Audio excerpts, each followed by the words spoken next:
It just keeps getting worse at Michigan, but maybe there's a bright spot on the horizon. Coming up next.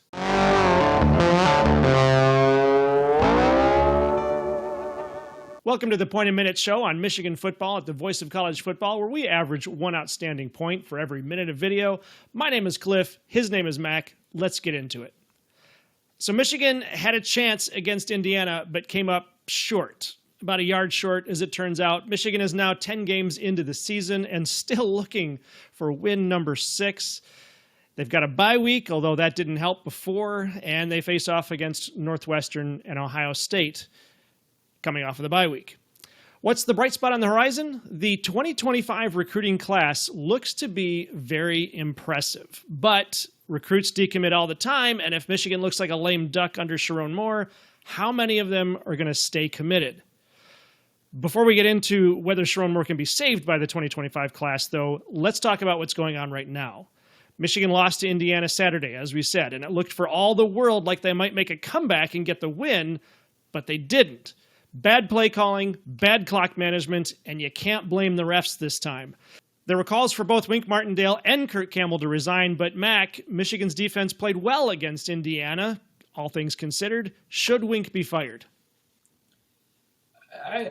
So I feel like I'm going to get roasted for this because I'm pretty sure all Michigan fans want Michigan to just clean house at this point, and I don't blame you. I really don't blame you. There's something there with this team. I think that this team, the culture is still very much there. I think Sharon Moore should at least have one more year to see if he can, figure things out from the coaching standpoint. And to that point, I actually think Wink Martindale might have bought himself another year. I really do. They held Indiana to 20 points. I don't love the fact that Indiana scored 20 points, but they're also undefeated, number 8 in the country right now. I mean, they held this high-flying Hoosier offense to 246 total yards. 206 of that did come through the air. I don't love that, but only 40 of it came on the ground. So the rush defense is absolutely still there. I know that, there were questions, especially against Michigan State, with how many third downs Michigan State was able to convert on the ground. Well, Indiana faced 11 third downs and only converted 4 of them. Michigan actually converted more third downs than Indiana did. So something's got to be said for that. I mean, but you look at I think, if you wanted to look at a padlock stat, you'd say Curtis O'Rourke, I think is his name. Curtis Rourke, not O'Rourke, had 7.4 yards per pass and completed 17 for 28. So decent completion percentage there, but the yards per pass, 7.4, that's quite a bit. It's going to be higher just for the sake of it being, a pass and all that. But I think that the secondary is still an area of concern for Wink Martindale. But that being said, I think that the overall picture, the fact that they held Indiana to 20 points, the fact that they were actually in the game against Oregon coming into the fourth quarter, they were still kind of in that game, all things considered. I think that might have bought him another year. Oregon had only scored 3 points in the third quarter. Michigan had gotten a touchdown in the third quarter to bring it to, 17 to 20, about 31. So 31-17. Going into the fourth quarter, anything could happen. That was a 2-score game. Michigan could have come back and maybe had a chance in that. So, yeah, I think with their performance over the past couple of weeks, Wink might have actually bought himself another year. Okay. Indiana's in the rearview mirror. Let's look ahead. The drama around Bryce Underwood is crazy right now. Michigan is rumored to be offering him $10 million, and we just found out the legend himself, Connor Stallions, is actually the offensive coordinator at Belleville High School, where Bryce Underwood plays. And I believe they're in the playoffs now, the state championship playoffs, doing really well. Or not the state championship playoffs, but the, I'm going to forget the name of that league, but I think it's the MHASAA League. I'm going to mess that up. But anyway, I apologize. At any rate, Belleville is doing fantastic. Connor Stallions is the offensive coordinator. Bryce Underwood is at that school. Bryce is considered by a lot of Michigan fans to be the guy who can save Sharon Moore's job. What are the chances now that Michigan gets him, and can he save the program?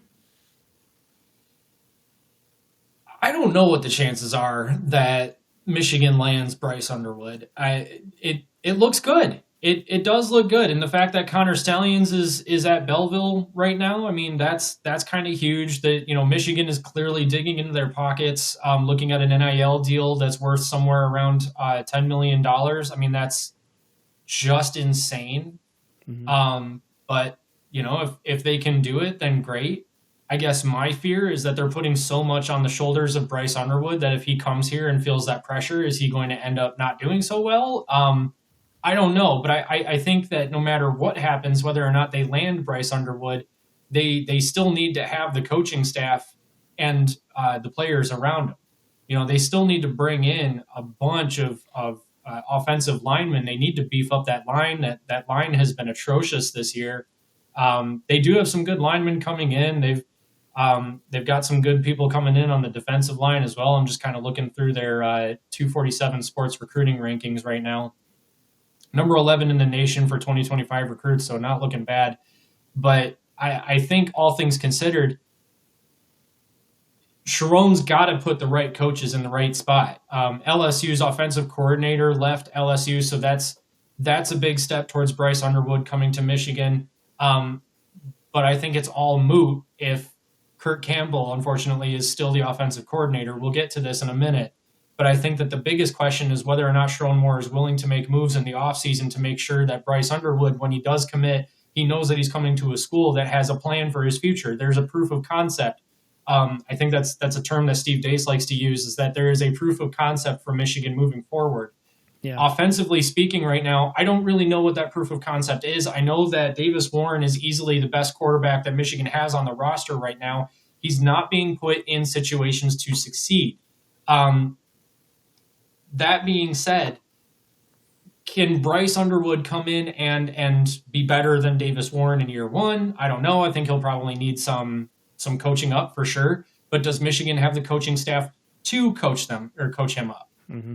That's going to be the question. In terms of whether or not Michigan lands Bryce Underwood, what are the chances? Like I said, I don't really know. I do know that Bryce Underwood was at LSU this past weekend for an official visit and watched Brian Kelly get curb stomped into oblivion by Alabama. And that's big. I mean, at least Michigan hung in there with Indiana. Michigan went to the fourth quarter against a top 10 team. Michigan went to the fourth quarter against Oregon. They've been in these games. There's something there. They're just not they're not translating to wins right now. You can chalk that up to such a difficult schedule. I mean, the schedule has proven brutal.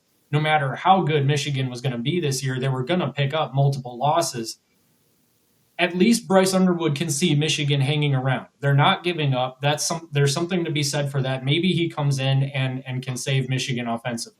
And I don't think you can argue the fact that even though Michigan was hanging in there in the fourth quarter against Oregon and Indiana, there's still some, to put the best construction on it, some questionable play calling. They needed to be going for those long passes. They needed big yardage, and they continually went for that short yardage, and then it fell through on that last play. I mean, he was literally, a yard or two short, an extra yard or two, and that's a completely different game.